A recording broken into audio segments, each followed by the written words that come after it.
Good morning বন্ধুরা। আমি কর্পূর নিয়ে একটা টোটকা বলছি।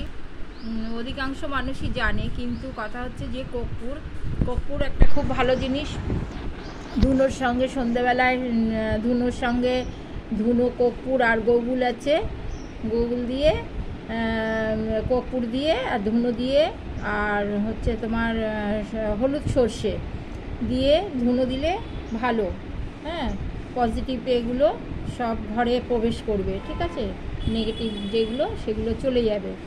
আর সবথেকে বলার বিষয় আছে যে কর্পূর গণেশ বাবাজির কাছে ঘরে মানে বেরোনো সদর দরজা, মানে প্রথম দরজাটা, মেন দরজা যেটা, সেটার ওখানে ওই গণেশ বাবাজিকে রেখে, যদিও আমার নেই ওখানে, আমাদের কুবের ছবি আছে, তো আমি ওখানে ওই একটুখানি কর্পূর রেখে দিই, ঠিক আছে? জায়গায় জায়গায়, কিছু জায়গায় জায়গায় কর্পূর রেখে দিই। রান্নাঘরে রেখে দিই, একটা ছোটো ছোটো কিপ করা করা এরকম থাকে না, ছোটো ছোটো, ওইগুলো রেখে দিই। আর তোমার হচ্ছে গণেশ বাবাজির কাছে রেখে দিই। আমার গণেশ বাবাজি হচ্ছে আসনে আছে, ওখানে আমি রেখে দিই।